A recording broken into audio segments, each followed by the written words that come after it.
अमरवत प्राज्ञो विद्यामर्थम च चिंतयेत ग्रहीतिव कैसेषु मन मृत्युना धर्मम आचरेत। प्राज्ञ है अर्थात बुद्धिमान। अजर अमरवत, अजर और अमर के समान।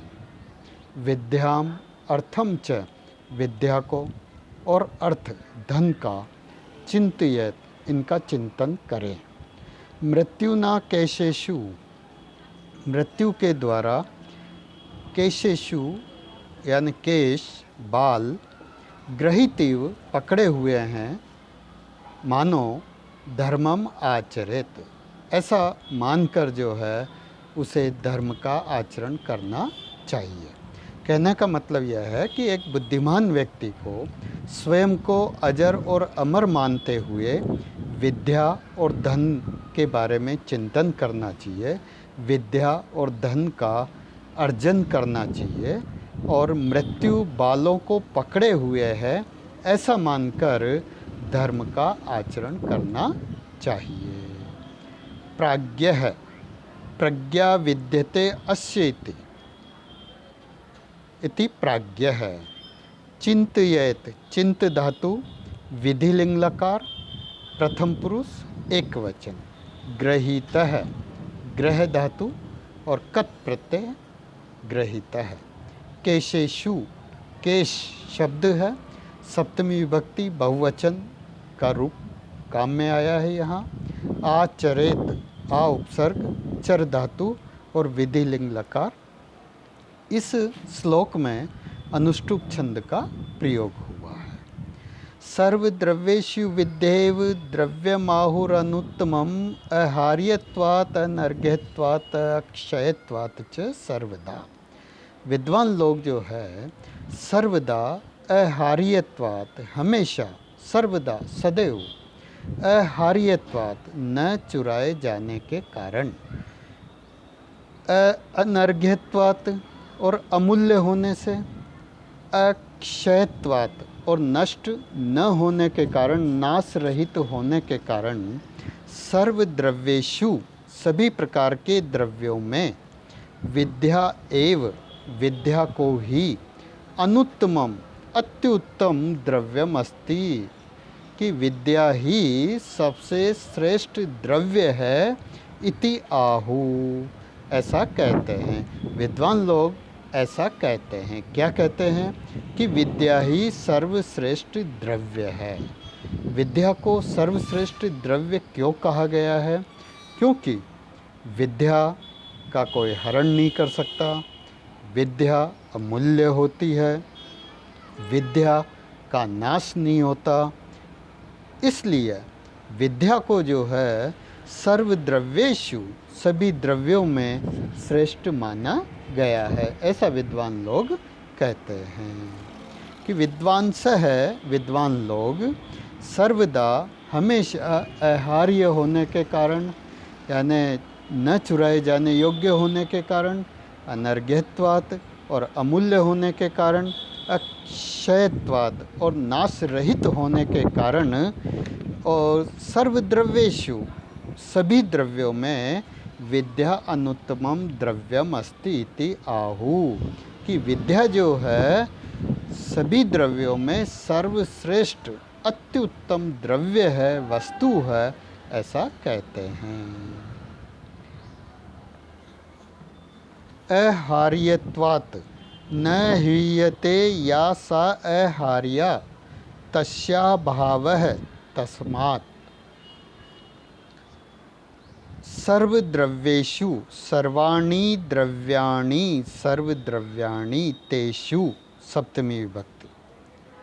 आहु ब्रू धातु लट लका।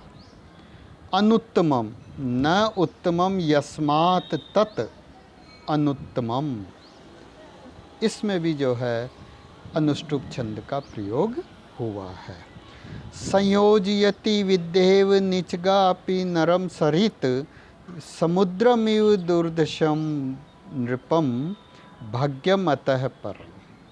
नीचगा अपि सरित, नीचे की ओर जाने वाली जो नदी होती है, वो नदी दुर्दशम समुद्रमेव, जिस प्रकार अप्राप्य दुष्प्राप्य समुद्र तक पहुंचा देती है, नीचगापि, उसी प्रकार वेद शास्त्र आदि का ज्ञान नीचगापि, नीच कुल में उत्पन्न होने वाले को भी, विद्या उस मनुष्य को भी नृपम संयोजयति, नृप तक पहुंचा देती है, राजा से भेंट करवा देती है। अतः परम भाग्यम, फिर इससे आगे जो है उसका भाग्य है। कहने का मतलब यह है कि जिस प्रकार नीचे बहने वाली नदी समुद्र में मिल जाती है, उसी प्रकार नीच पुरुष की विद्या भी दुष्प्राप्य राजा से उसकी भेंट करवा देती है। अब इसके पश्चात राजा उस व्यक्ति को उसकी विद्या के अनुसार दंड देता है या पुरस्कार देता है, यह उसके भाग्य पर निर्भर करता है। नीचगा अपि, नीचगा प्लस अपि, नीचम गच्छति या सा नीचगा। नृपम, नृप धातु द्वितीय विभक्ति एक वचन, संयोजयति सम उपसर्ग युज धातु नीच प्रत्यय लट लकार प्रथम पुरुष एक वचन। इस श्लोक में भी अनुष्टुप छंद का प्रयोग हुआ है। अब हम अगले श्लोक की तरफ बढ़ रहे हैं। विद्या ददाति विनियम विनियाद याति पात्रताम पात्रत्वात् धनम आपनोति धनात् धर्मम ततः सुखम। विद्या विनियम ददाति, विद्या विनम्रता प्रदान करती है, विद्या से विनम्रता आती है। विनियात पात्रताम याति, और विनम्रता से पात्रता प्राप्त होती है। पात्रत्वात् धनम आपनोति, और पात्रता आने से धन की प्राप्ति होती है।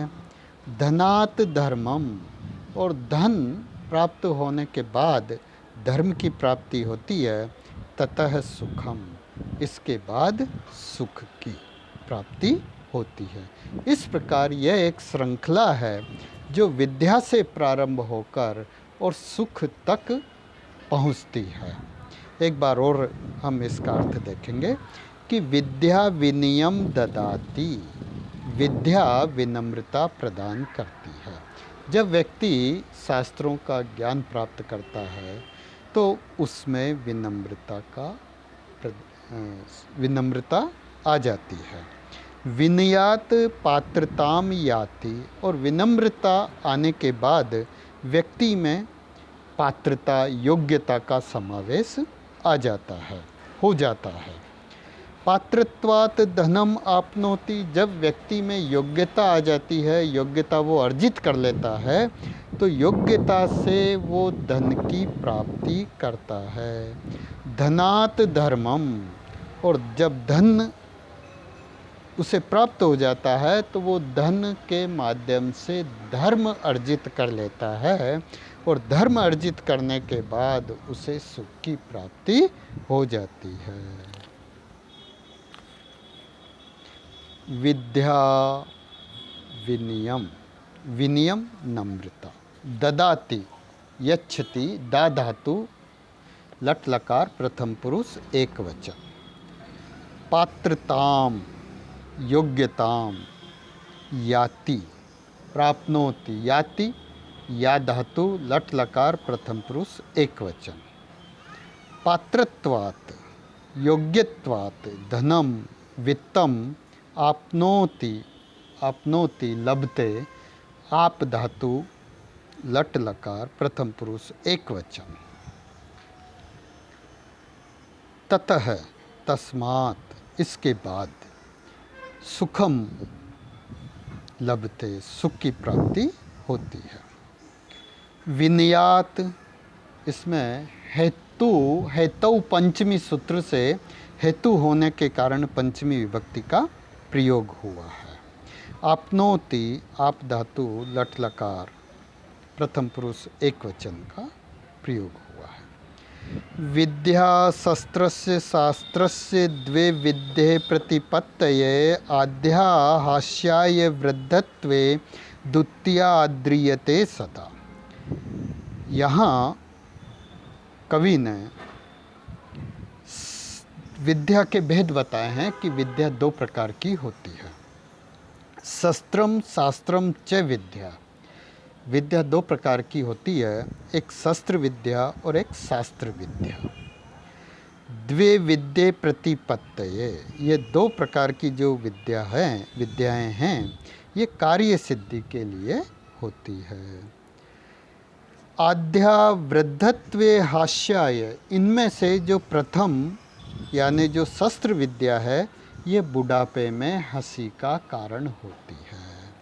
और द्वितीया सदाद्रियते, जबकि जो दूसरी यानी कि जो शास्त्र विद्या है, ये हमेशा जीवन पर्यंत आदर प्रदान करने वाली होती है। कहने का मतलब यह है कि शास्त्रों में दो प्रकार की विद्याएं बताई गई है, एक शस्त्र विद्या और एक शास्त्र विद्या। शस्त्र विद्या युवावस्था तक फलवती होती है, किंतु वृद्धावस्था में वो हंसी का कारण बन जाती है। जबकि दूसरी विद्या जो शास्त्र विद्या है, वह हमेशा हमेशा जो है आदर प्रदान करती है। इस प्रकार हम देखते हैं कि यहाँ दो प्रकार की विद्याओं की चर्चा की गई है। शस्त्रस्य, शस्त्र शब्द की षष्ठी विभक्ति एक वचन का प्रयोग हुआ है। इसी प्रकार शास्त्रस्य शब्द में भी शास्त्र शब्द षष्ठी विभक्ति एक वचन का प्रयोग हुआ है। प्रतिपत्तये, प्रतिपद तीन प्रत्यय और चतुर्थी विभक्ति एक वचन का प्रयोग है। हास्याय, हास्य शब्द चतुर्थी विभक्ति एक वचन का प्रयोग हुआ है। आद्रीयते, आ उपसर्ग द्विधातु लट लकार प्रथम पुरुष एक वचन आत्मनेपदी के रूप में यहाँ प्रयुक्त हुआ है। आज इतना ही पर्याप्त। धन्यवाद।